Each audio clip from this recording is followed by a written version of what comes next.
Welcome back to Hold My Merlot. It's me, Fran, your favorite childless cat lady, coming to you from Arlington, Virginia, at Marty's house.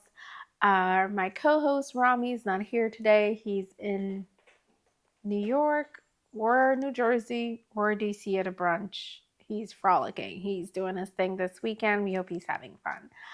As usual, in Hold My Merlot, we start off with our wine breaker where we introduce a new wine. Today, we are trying Barboursville Vineyards Cabernet Sauvignon. It is from Virginia. It is from a local chain called ABC in the Arlington area in the DMV. And we're going to try their wine.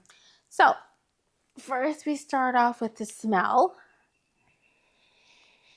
I would give it a 3. I think it's decent.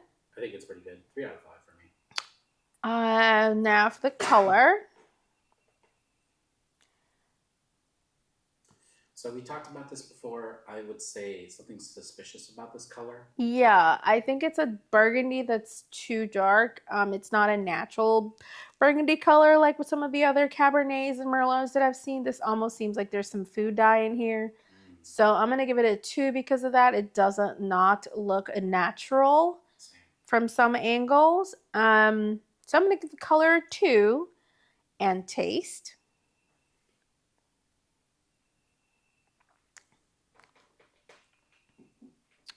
I'm going to say for a Cabernet, it's not bad.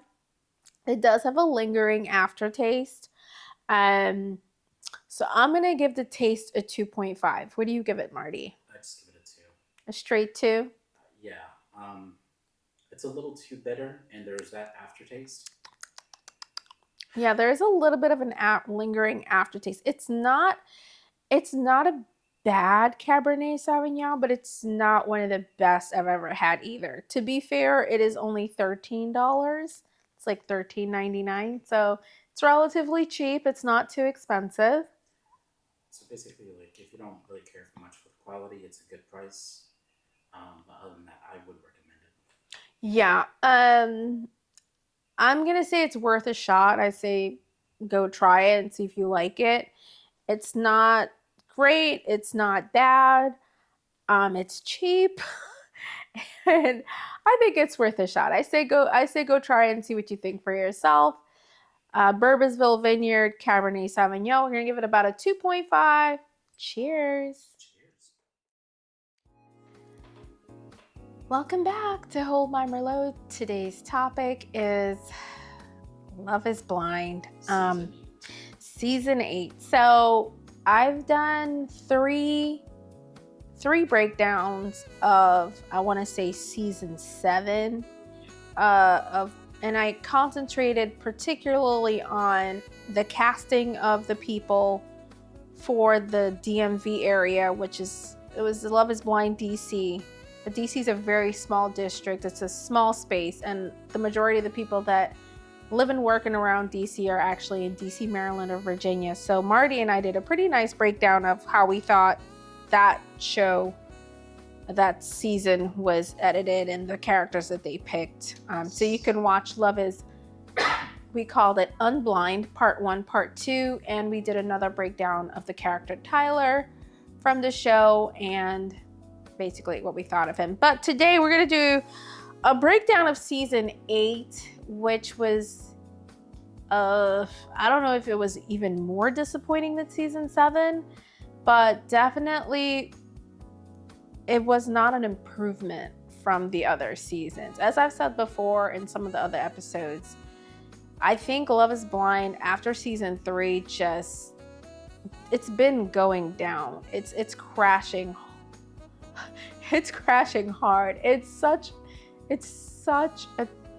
terrible, but it's just gotten so bad. And season 8, I believe, is a culmination of the critics getting to the show, and people who are in the production area are just taking notes and really trying to patch the show back together and trying to create a product that they think America will like. And the problem with that is you're not supposed to be packaging a show for us to like. One of the things that I really, really enjoyed about one of the spin-offs, which is called, oh God, what is it called?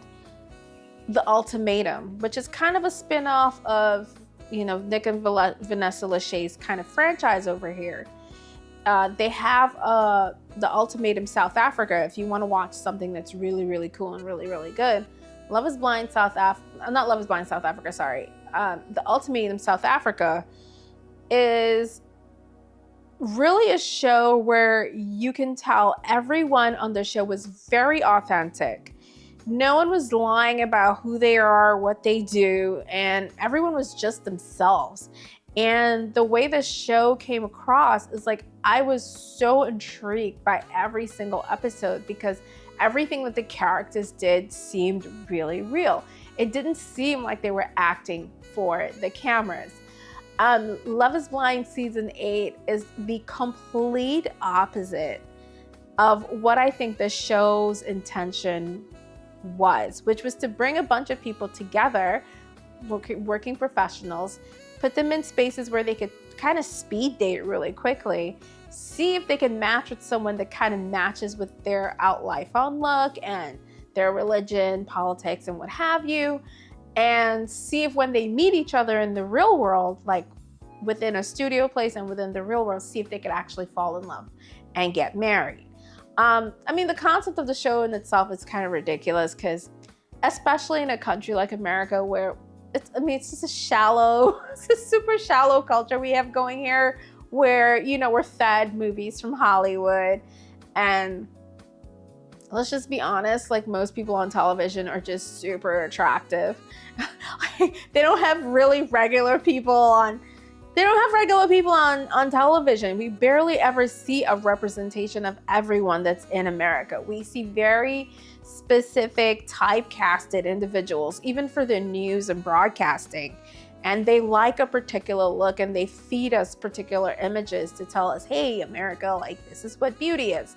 This is what American beauty standards are. And Love is Blind in season 8, for all intents and purposes, I believe, took the old-fashioned Hollywood attractiveness theme and brought it to their show, opposed to bringing people together that are just working professionals. I think this time around in this season 8, they purposely picked people that are very telegenic.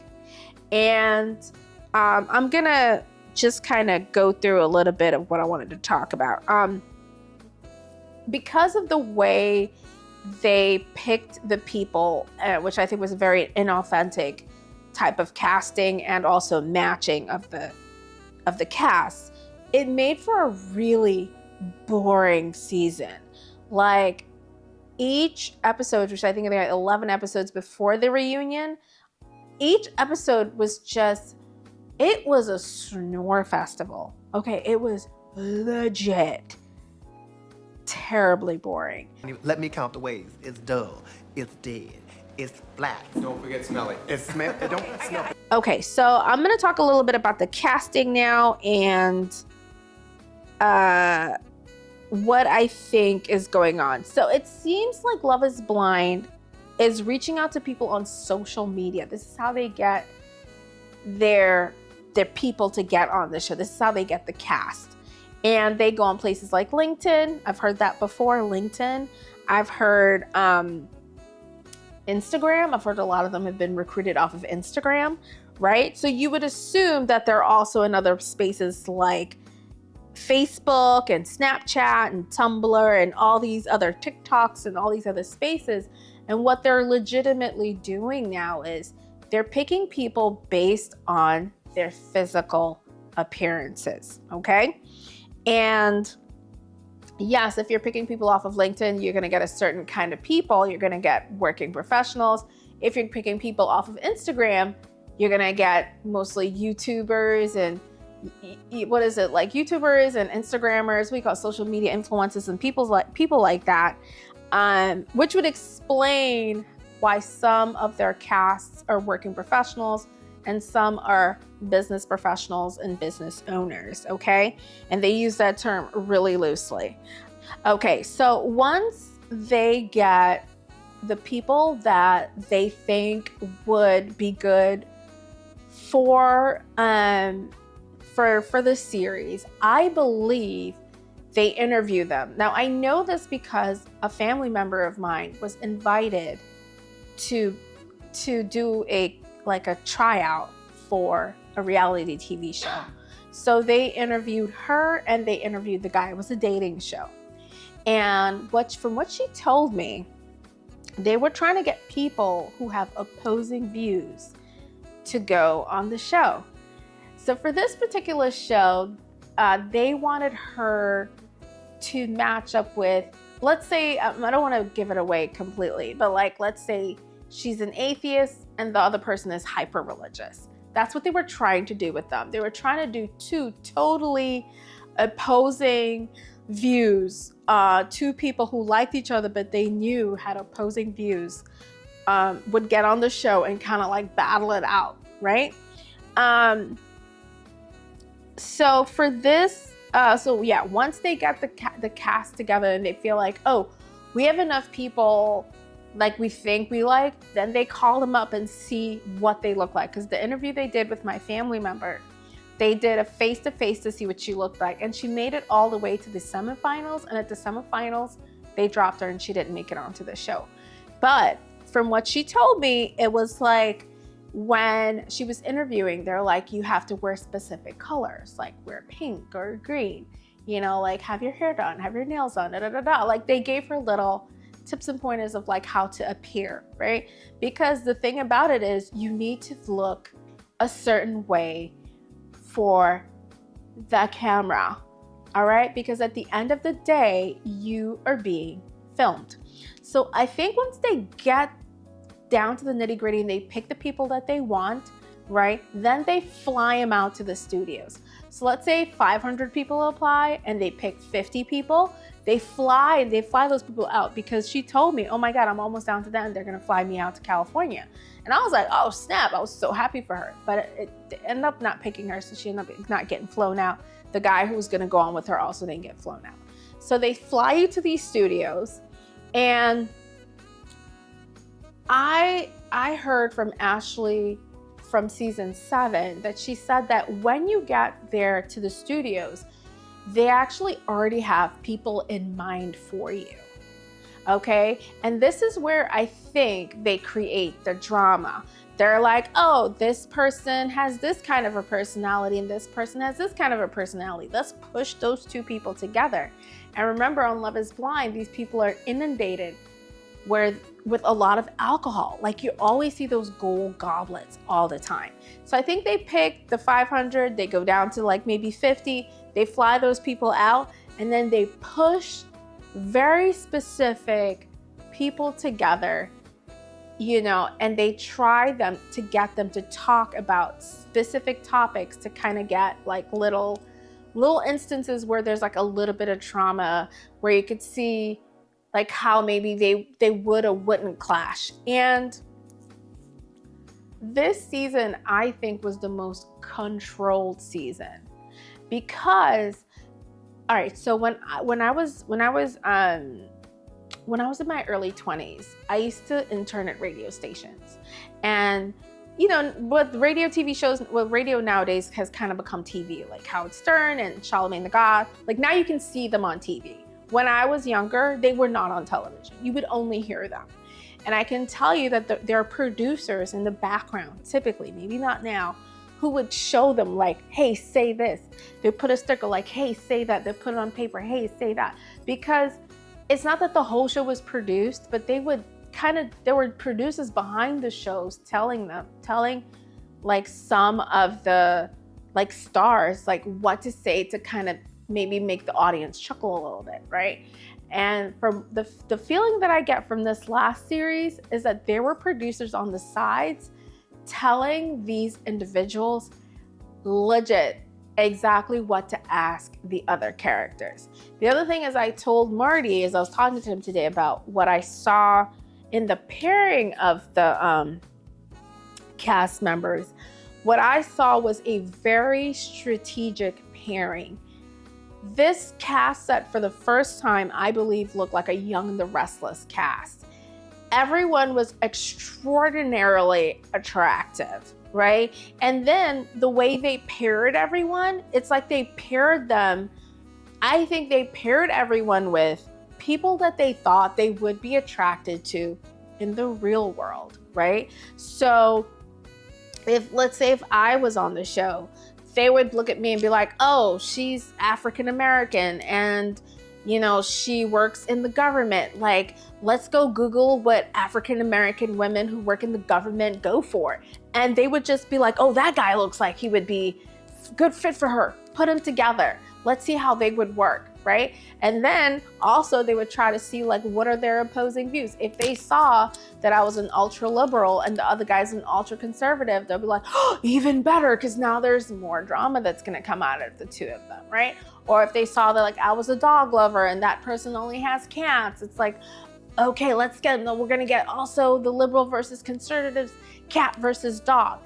They were looking for people who were very super attractive, who had some kind of opposing view that they could kind of play on, okay?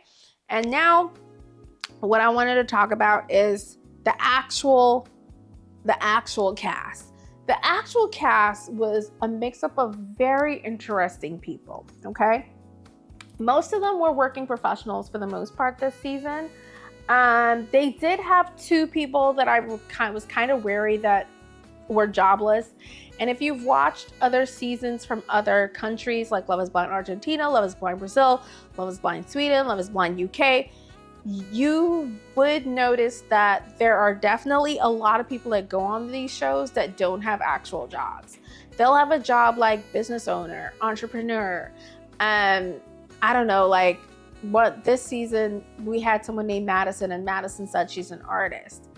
And I just don't buy the artist thing. No one, I'm not saying there's no artists that make money, but that's not like a legit like job description in 2025 USA.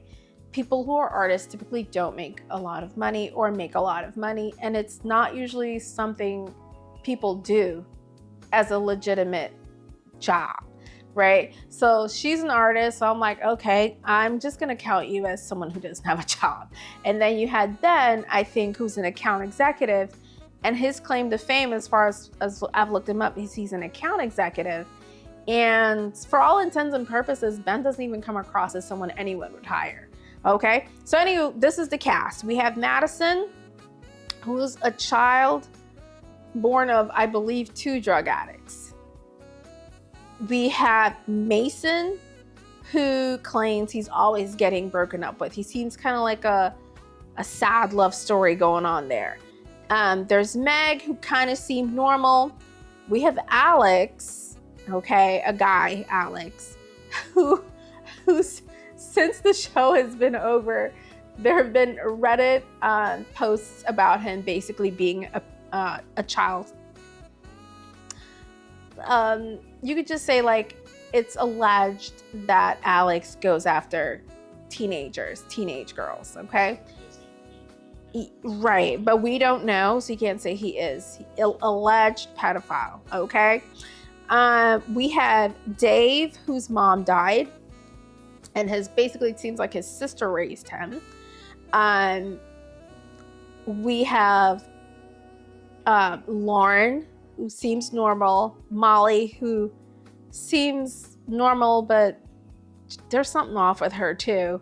There's Ben, who, since the show has been over, it has come out that Ben is like a jock in Minneapolis, and he goes around like treating women really badly, having sex with them, treating them badly over and over again. Multiple women have come out with this, and they basically say that after Ben has sex with you, he leaves a card in your house or wherever you are saying, "Hi, I'm Ben. Follow me on YouTube, like and subscribe." So that's Ben. And then there's Sarah. I think Sarah's a traveling nurse, or she's a nurse. And Sarah's cause is her sister is gay, and she's really strong on the LGBTQ movement. There's Devin, who's a basketball coach. We'll get into Devin a little bit later. And Virginia, who is a healthcare recruiter. Brittany, I forgot what Brittany does. I think Brittany is she seemed like some kind of high-powered executive. And then there's Taylor. I forgot what I think Taylor's an oncology nurse. Daniel, I think, is some kind of sales executive. And Monica, I forgot what, Monica is taking care of her ailing grandparents, but I forgot what she does for a living usually. And then there's Joey, and I forgot what Joey does. I feel like most of the cast this season is some kind of sales or sales executive of some sort. Joey's an actor, and he's the part of the cast. Yes, Marty was laughing with me earlier saying that a lot of the characters on the names of the people seemed like it was a Friends episode. It really does. There's Madison, Mason, Meg, Alex, Dave, Ben, Sarah, Devin, Virginia, Taylor, Daniel, Monica, and Joey. It really, right? Just need Ross and Chandler, and like you're good to go, right? But it does seem, but like I said, it seems like a cast of the Young and Restless. If you see these people all together, they're the most attractive cast I've ever seen on Love is Blind. Every single person on the show this season is just extraordinarily good looking. That's why I believe that this particular season, they strategically handpicked people to get together to try to make love connections, like forced love connections. Because I think what's happening with Love is Blind too, it seems like every single season, there's only like one person getting married. And I think what they were trying to do this season, it's like, oh, come on, you guys can't do 2 or 3 marriages. Let's get the best looking people with the best looking people and see if we can get that to happen. And it just didn't happen, right? The cast was also picked, like I said, with very specific kind of backgrounds. I'm gonna go back again. Madison is a child of 2 drug addicts. Alex claims he was bullied like relentlessly. Dave's mom died, his sister raised him. You have Devin, who claims to have he says he had an ibuprofen addiction. You have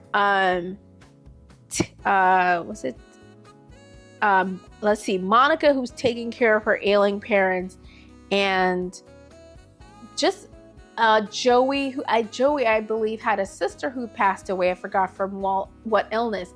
But a lot of the characters in this cast had very specific traumatic events happen to them. So I think what the casting directors were also hoping too is that these people would also do a lot of what I would like to call trauma bonding, right? With Joey and Monica, you have Monica, who's helping her grandparents who are elderly, and she's given up her job for that. And then you have Joey, who had a sibling of his pass away that really affected him. I think they were really hoping Joey and Monica would like bond on that. Yeah. Then Taylor and Daniel, for some odd reason, just both happen to love Christmas. And it's like, you guys are so obvious. You picked the 2 people who love Christmas to come together. Like, that's all, like a good portion of the show is them doing Christmas stuff. So they obviously paired those 2 together. But yeah, I think they were hoping for a lot of trauma bonding, for a lot of like emotional connections and situations to come out of it, and or explosive situations where people were forced to talk about certain conversations. For example, with Ben and Sarah, Sarah's sister is a lesbian, and she's not ultra religious, or doesn't seem like she's religious at all. Ben, however, it seems like he's lying about his religiosity, right? And he says that, oh, I'm not super religious.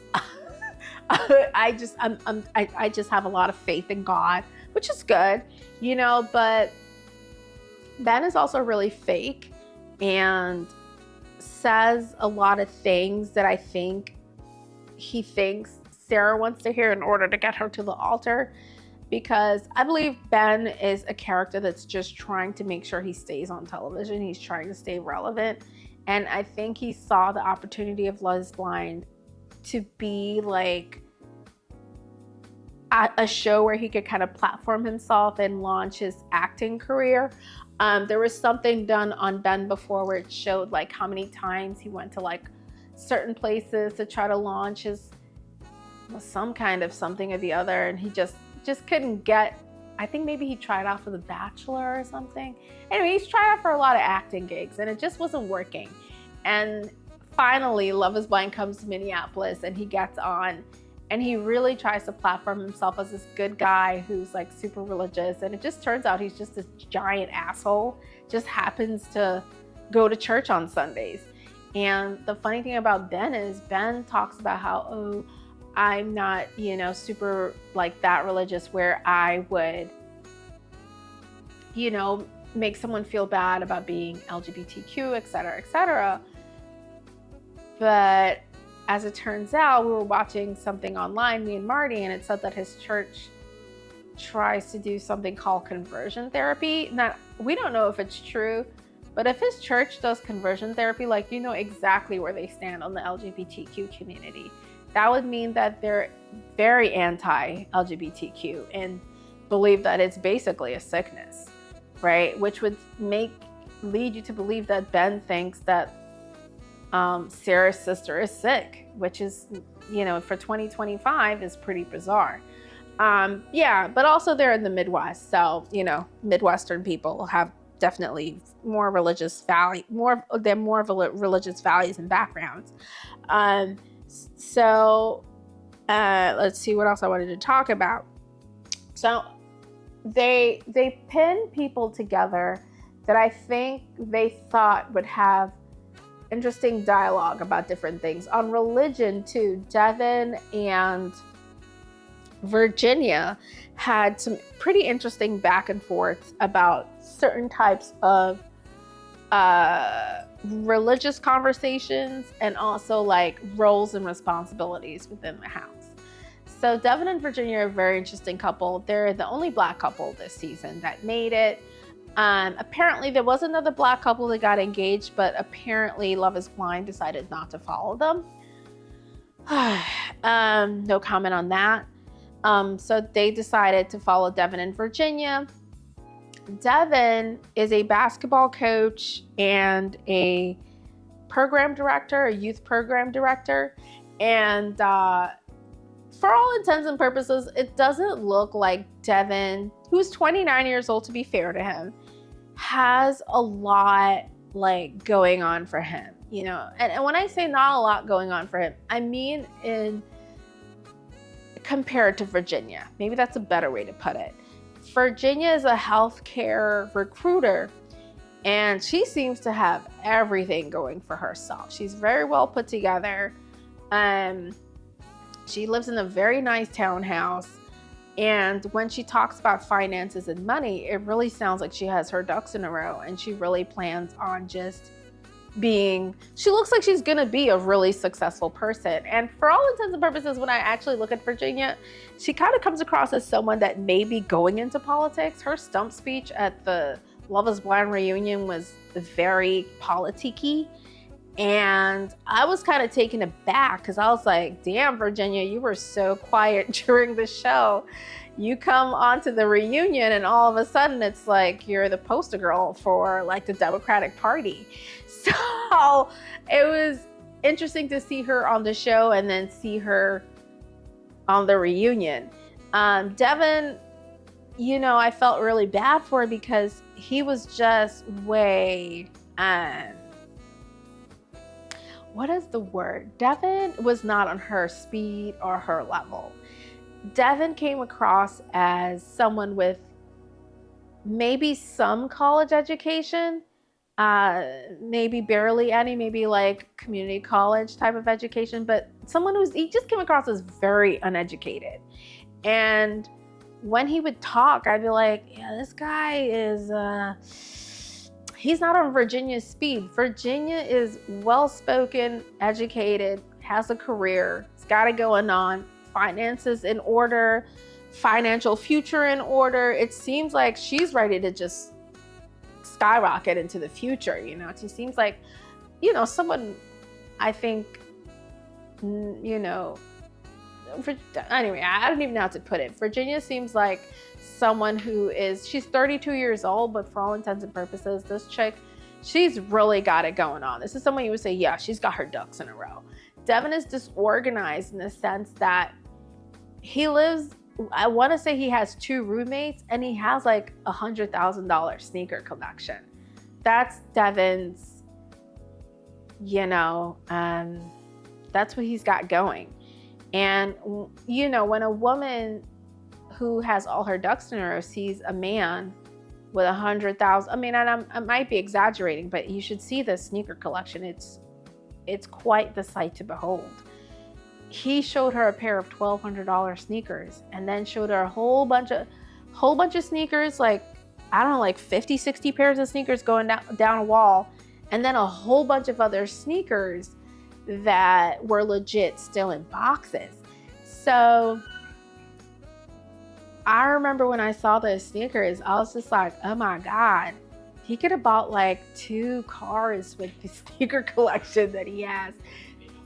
He could have paid off his debts, because Devin apparently has debts. He's talked about like medical debt, student loan debt. And to me, anyone who has like $100,000 or what looks like $100,000 worth of sneakers and you still live in an apartment building with friends, I think, you know, you're subsidizing, you're getting those sneakers somehow, somewhere, some way. And if it's an addiction, then you're probably blowing credit cards, buying these sneakers and collecting them. I don't know anyone who has $1,200 shoes. I really don't. Like, the most expensive shoes, and I'm not trying to compare, I ever bought were $250 like snow boots. You know what I mean? And that was just like a congratulatory gift for me for getting my first real job. It was just a pat on the back. I don't buy $250 shoes on an everyday basis. And I legit bought those because I used to walk around in the snow with holey shoes. Like, I was so broke in my mid and late 20s that when I finally got a real job, I was like, I'm gonna pat myself on the back and get myself some legit snow boots, right? Like, I was just so happy and proud of myself. But yeah, he's got $1,200 sneakers. But what I wanted to talk about with this particular season is that the show, I think this should be, for all intents and purposes, they're shooting Love is Blind Denver, Colorado right now. But I really think this is going to be the last time I do any commentary on Love is Blind. If I do more commentary, it will be a more intense look at the characters for this season and season 8, because I really think this show has lost its spark, and I think this show has lost the reason why they were shooting the show in the first place. And now it's become a franchise. So, I mean, like I said, there's Love is Blind Sweden, Argentina, Mexico, UK, Japan. Like, there's Love is Blind everywhere. And I think it is an interesting experiment to see if you could really fall in love with someone for their really like what it is that they have on the inside. But we all know that just isn't how love works and operates, as I've done other serious looks at this show.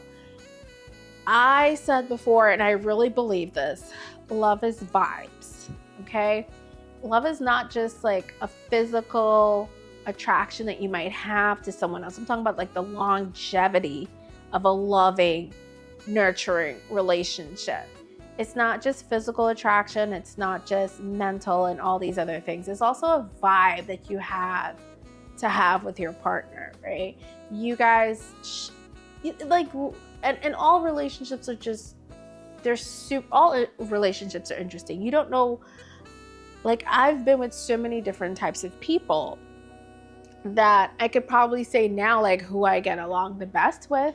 Like, I know I definitely get along better with people that are already along the Democratic lines that aren't super religious, right? Like, I definitely can say that I don't typically get along with Republicans. I've had Republican boyfriends and those were disastrous. I've had independent boyfriends that we just end up arguing because independents do way too much research into everything, and they're not, they're really set in the system is fucked and we're all fucked kind of thing, But relationships work out for different reasons, right? And you vibe with different people for different reasons. But one thing I will say is that the initial attraction is a physical attraction. Like, you do need to see this person. And then after the initial attraction is, I believe, there is a vibe, right? There's just a vibe that you have with the other person. And sometimes there isn't even a physical attraction. Sometimes it's legit just a vibe. Sometimes you just vibe really well with certain people, at least for me, right? So, like I said before, I think love is not blind. Love definitely has a lot to do with the kind of vibe that you have with the other person. And for this season, I think they really just tried really hard. They tried really hard to just make these people fall in love with people that they thought they would look really good with in pictures. Yeah, that's what I'll say about season 8. Season 8 was like super fake, super slow, super boring. A lot of the conversations just went on for way too long. And then the other thing I think I want to discuss, and I'm going to end on this, is I am just really, really concerned about how this show legit just in 5 days makes people get engaged. And then puts women in hotel rooms with strangers that they're engaged to and thinks that that is okay. Like, this season made me really think a lot about that aspect of the show and how I just don't, that like does not sit really well with me. So I was watching Love is Blind Dubai because I watched a lot of the franchises now. And with Love is Blind Dubai, because it's a little bit more of a conservative culture, they don't kiss until I think maybe the wedding day. And they did not stay in the same room as the men. So you would see the men in their room, you see the women in their room, but you never saw them together, like in one room. And I thought that was really great because I was like, but this is how it should be.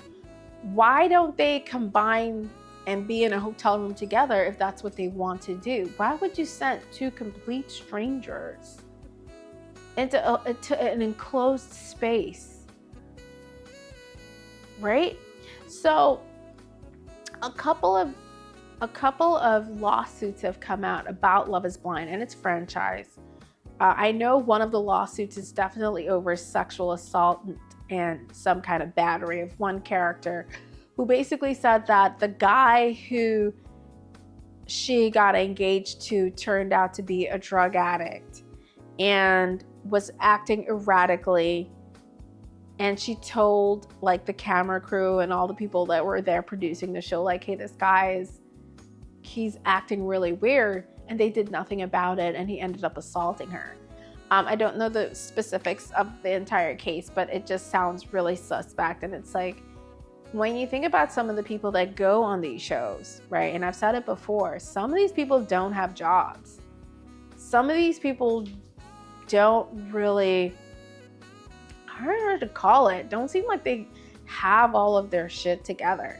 And they get to be on a platform like Netflix, and they get to be in a room with a woman. Like, I think there's something really wrong with that aspect of the filming of the Netflix show Love is Blind. And I think the producers need to do a better job of, I don't know, just kind of like letting the people like kind of wait for that element of the relationship to kind of form naturally, opposed to putting two strangers in a room who legit just met. Like they just met. They barely know each other, right? They did a bunch of rounds of speed dating and all of a sudden they're in a room together with flowers and alcohol and all this stuff. And it's just, I don't even know what to call it. It just seems like there's something really strange about that element of Netflix's show Love is Blind. And if you've watched other series such as The Ultimatum, you'll see, I remember Ultimatum season 3, the American version, had a character, I forgot his name. Was it Andy? I don't know. But anywho, there was a couple in Ultimatum season 3 that came across like, he definitely was on some kind of serious like opioid to drug addiction problem because of the way he acted. His behavior was so erratic that 4 cast members on season 3 Ultimatum just left 2 days in. They just could not go through with it. And it left the show pretty lopsided. And they still continued filming. But I was like, wow, these people, Nick and Vanessa Lachey, really like, they're just talking heads. Like, they don't really care like who these people are that are coming on the show. They just assume that these are great people. They're gonna be awesome cast members and they're not gonna be dangerous characters. And the last thing I'll say is, when there are bad actors on these shows, such as Ben, right, who is, I mean, he just, for all the Reddit stories that came out about him, he just seems like a really bad apple in Minneapolis. And I think it's Alex, who's alleged to be into underage girls. I think the show also needs to start coming out and apologizing and saying something about these weird casting decisions that they keep making. But I think I'm gonna end on that. I think I said a lot about Love is Blind season 8. Definitely not a recommend. There's a lot of people calling the show Love is Bland. I'm gonna call the show Love is Lies. I think there was a lot of lying going on this season. That's why a lot of the cast members did not get married. The show was very, very deceptive.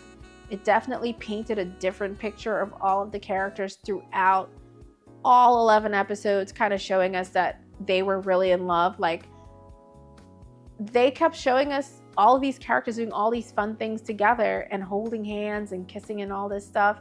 And at the end of the day, only one of them got married. 5 couples got engaged. 1 broke up way before they got to the altar. And then 4 went to the altar and only 1 got married. And Marty's over here yawning like crazy, and that's legit what it was. It was a really long and boring season 8. I think Love is Blind, I think I'm done with this franchise.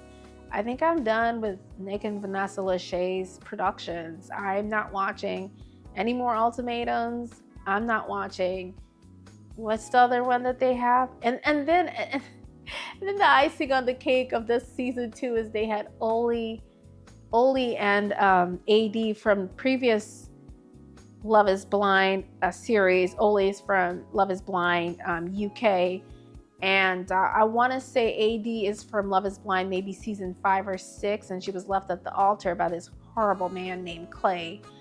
They had them get engaged out of nowhere. And as happy as I was for someone like AD, who was really treated badly by the show, and by this guy Clay that they hooked her up with, I was like, okay, like, how did this love story happen? Like, I was like, I would love to know if it's a real love story of this is them acting. Like, what is really going on with Love is Blind. But I'm gonna call the show Love is Blind, not Love is Bland for season 8. I'm gonna call it Love is Lies. Love is Pretentious. Yeah, and I'm gonna leave it there. I won't be watching your show no more. Thank you for the entertainment. It's been real.